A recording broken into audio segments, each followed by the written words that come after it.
In the grand parade of history, empires rise, empires fall, greatness carved into stone, sung through the lips of men desperate to leave a mark.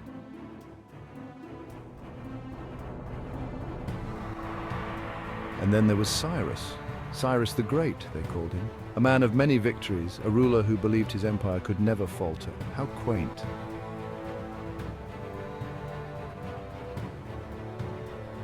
But for all the songs sung of conquest, there are other stories whispered through time, unseen in the pages of gilded history, stories of vengeance, loss, and a love so fierce it would turn even kings to ash. These are the tales that burn quietly until they don't.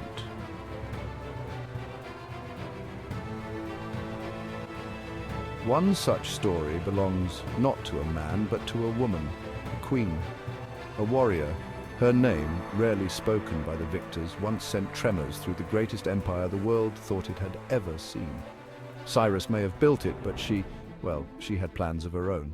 Her name was Tomyris.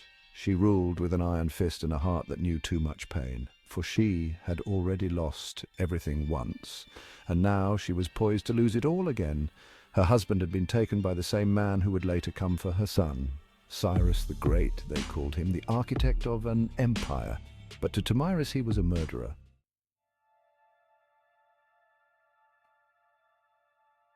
This is not just a tale of swords and blood. It's the story of a love that was ripped apart by greed, a mother's heart shattered twice, and a vengeance so cold that even the sands of time couldn't bury it. This is the story of Tomyris, the warrior queen who defied an empire, and the lengths she went to destroy the man who had taken everything from her. Once, before the world knew her as the indomitable ruler of the Massagetae, Tomyris was a queen in love. Her husband, a king in his own right, was her equal, a warrior, a leader, the father of her only son, Massagetae. Together, they ruled the nomadic confederation that stretched across the Central Asian plains, their bond a symbol of strength, their reign a testament to unity.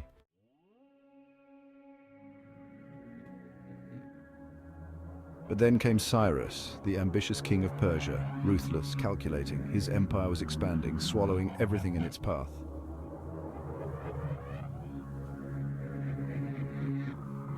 And one fateful night, Tomyris' husband was taken from her. It wasn't a war, not then, it was a massacre, a silent strike in the dead of night, orchestrated with the precision of a master tactician. While he slept, trusting in the peace that had settled across the plains, Cyrus had sent his assassins. Her husband's throat was cut as he slept in his tent, their camp razed to the ground by Persian forces that disappeared before the dawn. By morning, all that remained was a blood-stained crown, she mourned, yes. But mourning quickly turned to rage. She'd learned a lesson that night, hadn't she? Trust no one. The world was a battlefield, and she now was a warrior with nothing left to lose.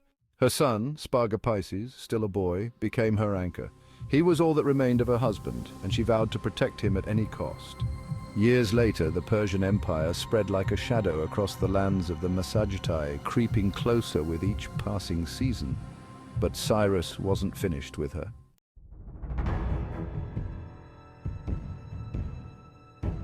The man who had murdered her husband was coming for her people now, and worse, he had the audacity to propose marriage. An alliance, Cyrus called it, peace through matrimony. Tomyris knew better. It wasn't a proposal, it was a trap.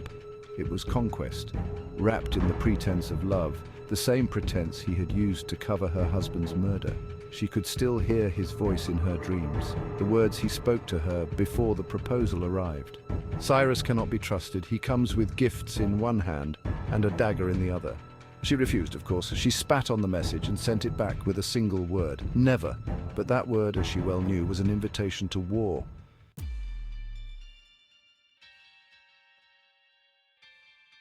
The Massagetae prepared for the storm, Massagetae by her side. Now a young man with his father's spirit in his veins. Tomyris had trained him to be strong, to be wary, to never let his guard down, for she knew all too well what Cyrus was capable of. She watched the horizon every night, waiting, knowing the empire would come crashing down upon them. And it did. The war began as a series of small skirmishes, but Tomyris knew better than to underestimate Cyrus. He was patient, always playing the long game, always waiting for the right moment to strike. Then came the day she had long feared.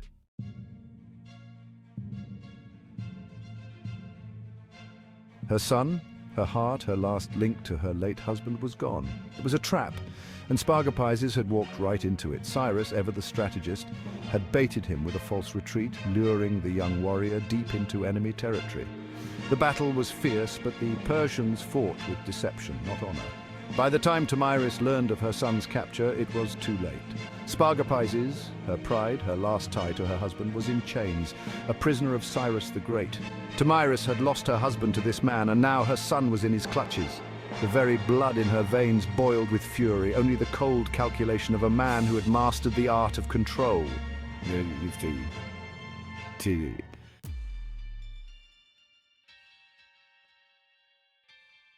And then, the final insult. Cyrus sent a messenger to her camp. He had a proposal, again.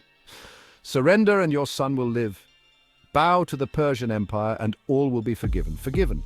Tomyris had to laugh. Cyrus, the man who had slaughtered her husband in the dead of night, now asked for her submission, as if he were offering mercy.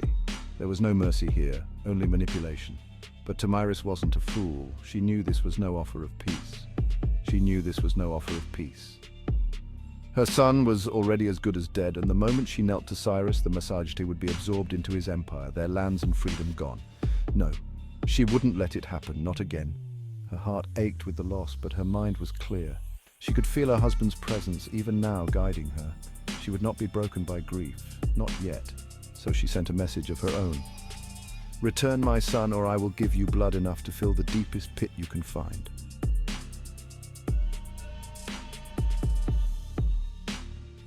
And with that, the battle was set. The news came soon after. Spargapizes, her son, her last connection to the life she had once known, was dead. The Persians claimed it was suicide. He had taken his own life, they said, unable to bear the shame of capture. But Tomyris knew better. This was Cyrus's doing, and deep in her soul she felt the weight of her loss turn into something darker, colder. Grief was no longer her companion. It had transformed into vengeance. Now there was nothing left for Cyrus but destruction. The final battle came, as I knew it would, under a blackened sky, the sun blotted out by dust and the smoke of war. The armies of the Massagetae clashed with the full might of the Persian Empire. I led my people with the fury of a storm, each strike of my sword powered by the ghost of my husband, the memory of my son, and the bitter knowledge that only one of us would leave this battlefield alive. Cyrus had underestimated her. He had thought her broken, thought she would crumble under the weight of her losses. But Tomyris was not a woman who could be broken. She was a queen who had been forged in the fires of grief. Her warriors, fueled by their queen's unyielding will, fought like demons. They had no choice but to win. There was no retreat, no surrender.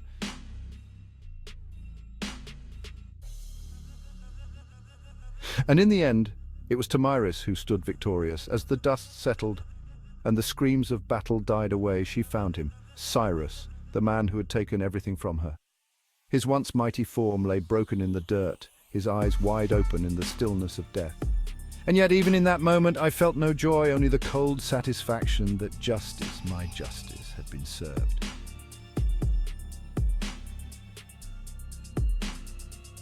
But there was still one final act to carry out. Tomyris ordered her soldiers to cut off Cyrus's head. But that wasn't enough, was it? His death wasn't just about him. It was about sending a message to the world, to all the empires and kings who believed they could conquer the free peoples of the plains, who thought they could take from her without consequence. So she ordered his severed head to be placed in a wineskin filled with blood. A final gruesome symbol of the fate that awaited those who sought to shed the blood of innocence. Drink your fill, for I have given you the blood you thirsted for. In that moment, the world learned that Tomyris was not just a queen or a warrior, but a force of nature. A woman who could not be bent, not by loss, not by grief, and certainly not by the greed of men like Cyrus the Great.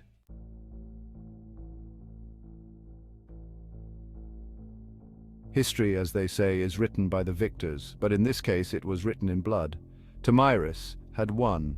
She had defeated the greatest empire of her time, but victory didn't bring back her husband. It didn't bring back her son. She had destroyed the man who had taken them from her, but at what cost? Her kingdom remained, her people were safe, but the woman who stood atop the battlefield was no longer the same queen she had once been. She had become something more, or perhaps something less.